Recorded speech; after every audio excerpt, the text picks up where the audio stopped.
Would you stand up for yourself if a whole room was against you? Would you fight back or walk away?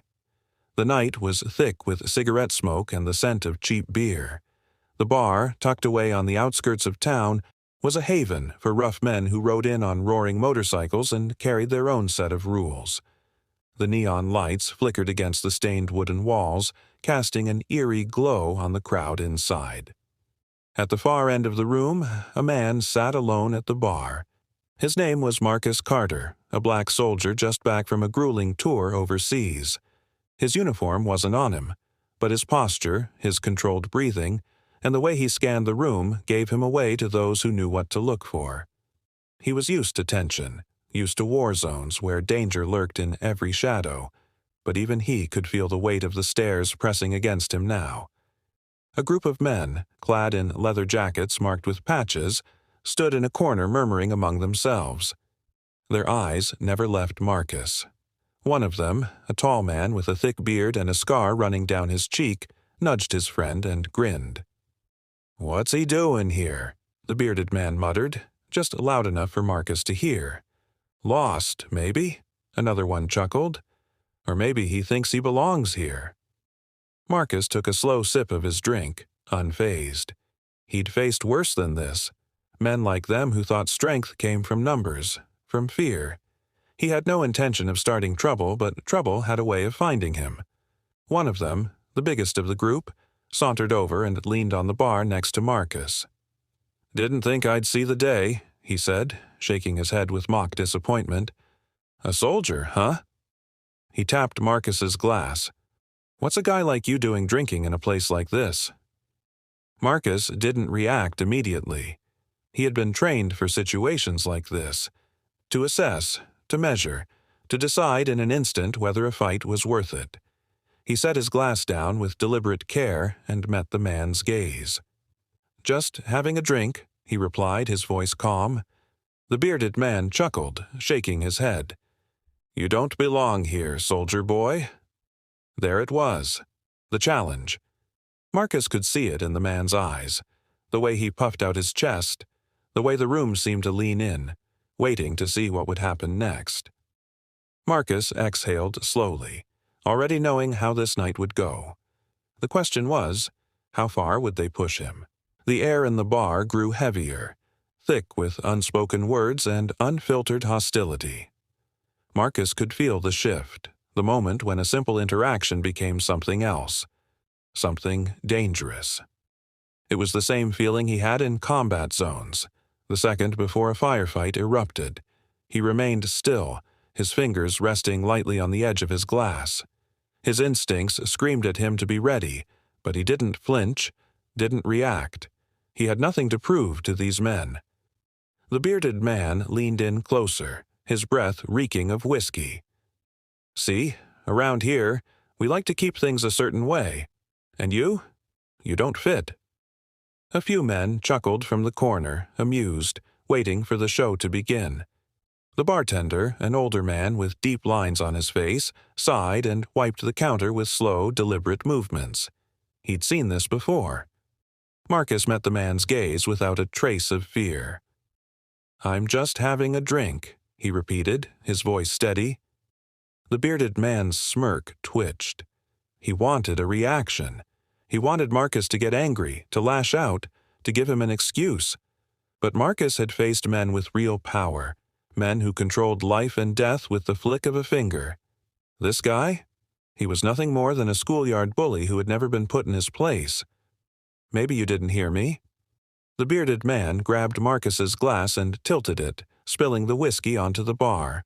The liquid pooled, dripping off the edge like slow-moving molasses. The bar fell silent. Even the men who had been laughing moments ago were now watching closely. Marcus took a slow breath. Every part of him screamed to act, to respond in the way he had been trained, to put this man down in seconds. He knew he could, but that wasn't why he was here. He pulled a napkin from the holder, wiped his fingers, and turned his head slightly. "Are we done?" The bearded man's smirk faltered for the briefest moment. He wasn't expecting that. He expected rage, a fight. But Marcus gave him nothing. A few of the other bikers exchanged glances. Some of them weren't sure anymore. There was something unsettling about a man who didn't flinch, who didn't play their game. But the bearded man wasn't done. He grabbed Marcus's shoulder, just a quick, rough shove. It was a mistake, because Marcus had already calculated everything. The angle, the force, the placement of every man in the room. And the moment that shove came, he moved. Fast. In a blur, Marcus twisted his arm, breaking the grip effortlessly. Before the man could react, Marcus's foot swept his leg out from under him. The bearded man hit the floor hard. The air knocked from his lungs in a single brutal instant. The bar exploded into chaos. The bearded man hit the floor hard, the thud echoing through the silent bar. For a split second, no one moved. The other bikers stared, their amusement replaced by something else, something colder. Marcus stayed perfectly still, his stance relaxed but ready.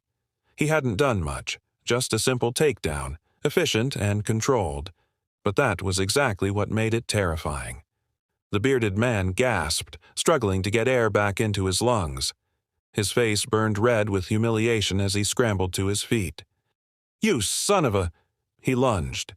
Marcus sidestepped effortlessly, grabbing the man's wrist and twisting just enough to send a sharp jolt of pain through his arm. He didn't break it, though he easily could have. Instead, he shoved the man backward, making it clear, "I don't want to fight, but I can end this any time I choose." The bearded man stumbled, his fury now mixed with hesitation. He had underestimated Marcus. But the other bikers weren't so quick to back down. The biggest of them, a thick, muscle-bound man with a shaved head and a scar along his jaw, cracked his knuckles and stepped forward. "You think you're tough, soldier?" His voice was calm, but there was a challenge in it. Marcus exhaled. He didn't want this. He had done everything right, kept his cool, de-escalated, walked away. But some men only understood one language. "I don't think I'm anything," Marcus said, his voice even. "I just know what I can do." The big man smirked. "Let's find out." Two more bikers flanked him, their boots heavy on the wooden floor. The air was thick with anticipation. The bartender had stopped wiping the counter. A few of the other patrons had edged toward the exit. Marcus could have walked away. He could have left them with just the memory of how easily he had put their friend on the ground. But he knew men like this. If he walked away now, they'd see it as weakness. They'd follow him outside, and that was where things got dangerous. Better to end it here. The big man threw the first punch. A mistake. Marcus moved before it even connected. He ducked low, twisted to the side, and drove an elbow into the man's ribs. The impact was brutal. The biker grunted in pain, his body folding instinctively, and Marcus didn't let him recover. A sharp kick to the back of the knee sent him crashing down. One of the other bikers lunged, swinging wildly. Marcus caught his wrist mid-air, twisting it with a sharp, controlled motion. A sickening pop echoed through the room as the man howled in pain, his arm bent at an unnatural angle. The third biker hesitated now, his confidence shattered. Marcus turned to him, calm as ever. "Still want to do this?" The man took a step back, then another. The bearded man, still nursing his pride, looked around, realizing his crew wasn't so eager anymore. The room had changed. The power had shifted. Marcus adjusted his jacket and looked him in the eye. "We done now?" Silence. Then, finally, the bearded man spat on the floor and muttered, "Yeah, we're done." Marcus nodded. Without another word, he turned back to the bar, picked up his untouched glass, and took a slow sip. The bartender, still standing frozen behind the counter, let out a breath he didn't know he'd been holding. The fight was over. Or so Marcus thought. Because just as the tension started to ease, the front door creaked open, and a new voice cut through the silence. "Well, well, looks like I missed all the fun." The voice came from the doorway. A slow, deliberate drawl that carried through the silent bar like the scraping of a knife against stone. Marcus turned his head just enough to see the newcomer. He was older than the others, but there was something about him, something colder. He wasn't the biggest in the room, but the way the others stiffened at his presence told Marcus everything he needed to know. This was their leader. He stepped inside, his boots clicking against the wooden floor, surveying the scene with a smirk. His sharp blue eyes flicked from his men, still recovering from their humiliating defeat, to Marcus, standing calm and composed with his drink in hand. "Guess I don't need to ask what happened here," he said, his voice amused. "Looks like my boys bit off more than they could chew." None of the bikers answered. They just lowered their eyes, the weight of their failure hanging over them. The leader sighed and shook his head. "Damn shame. I always tell them, pick your fights wisely." He walked closer, stopping just a few feet from Marcus. "You got a name, soldier?" Marcus took a sip of his drink before answering. "Marcus." The man tilted his head as if tasting the name. Then he extended a hand. "Jimmy?" Marcus didn't shake it. A flicker of amusement crossed Jimmy's face. "Fair enough." He let his hand drop. "Now, I could be mad about what you did to my guys, but I get it. They started something they couldn't finish." He pulled up a stool and sat down as if he owned the place. "But here's the thing, Marcus. Men like you don't just walk into places like this without knowing exactly what you're stepping into. So, tell me." He leaned forward slightly, his voice dropping to something quieter, something more dangerous. "What the hell are you doing here?" Marcus didn't flinch. He had seen men like Jimmy before, the ones who didn't need to raise their voices to command respect, the ones who smiled right before they did something terrible. He set his glass down and met Jimmy's gaze, unshaken. "Just having a drink."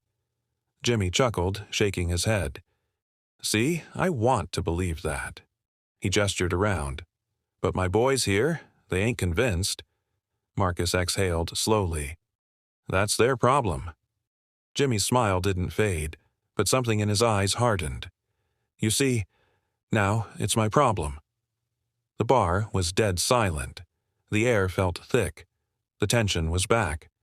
Marcus could feel the other bikers shifting, waiting for a cue, a nod, a signal, anything. Jimmy tapped his fingers against the counter, thinking. Then he spoke, almost lazily.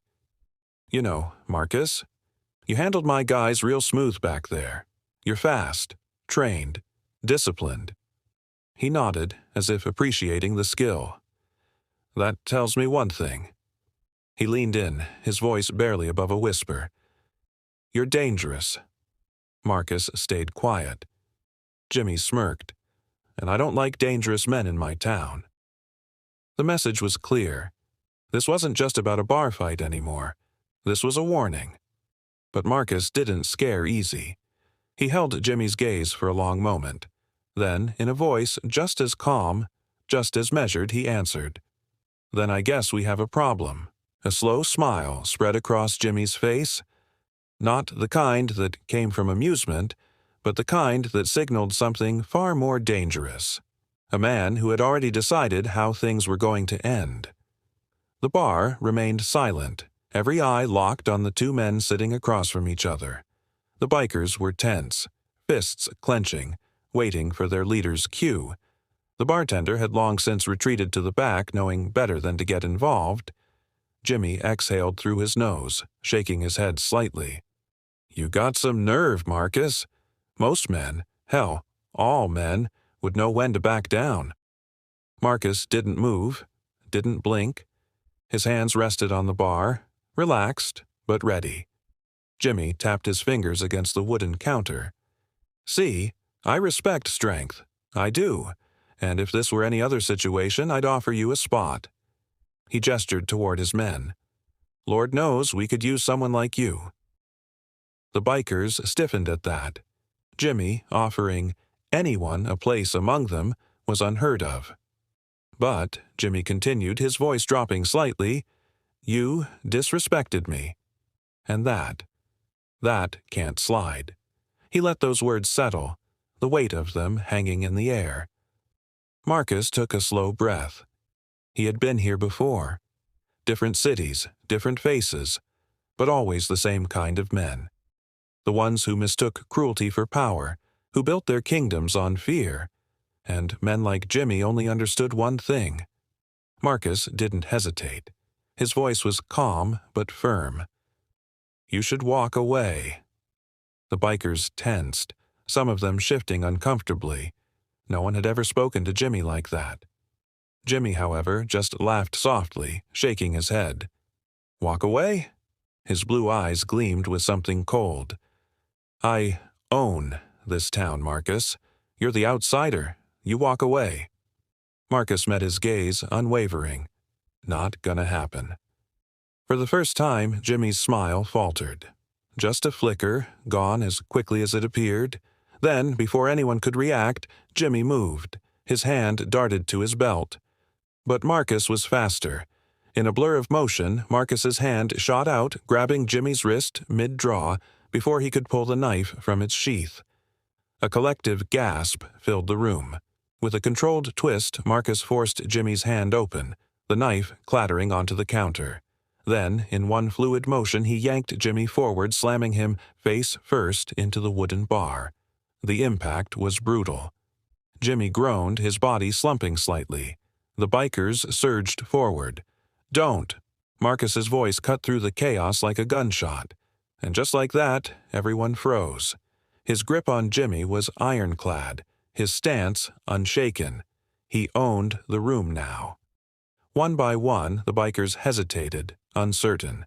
Their leader, the man they feared and respected, was completely helpless in Marcus's grip. Marcus leaned in close to Jimmy's ear, his voice a low growl. "You don't own anything."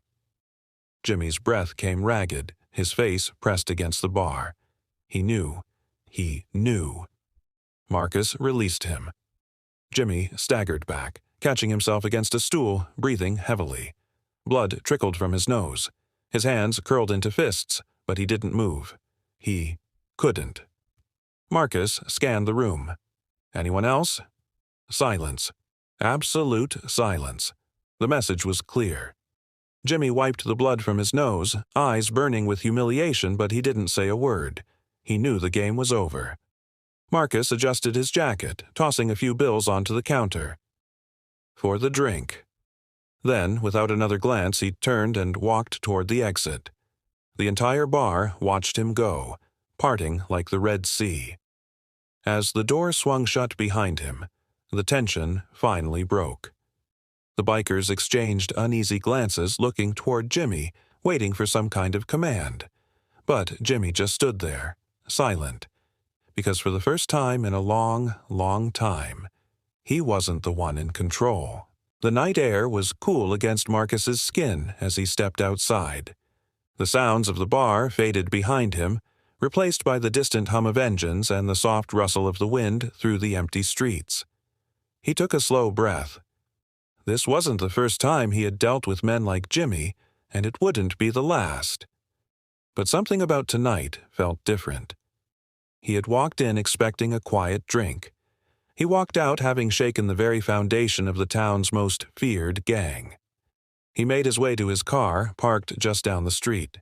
His reflection in the window stared back at him, calm, composed, but with a flicker of something deeper in his eyes.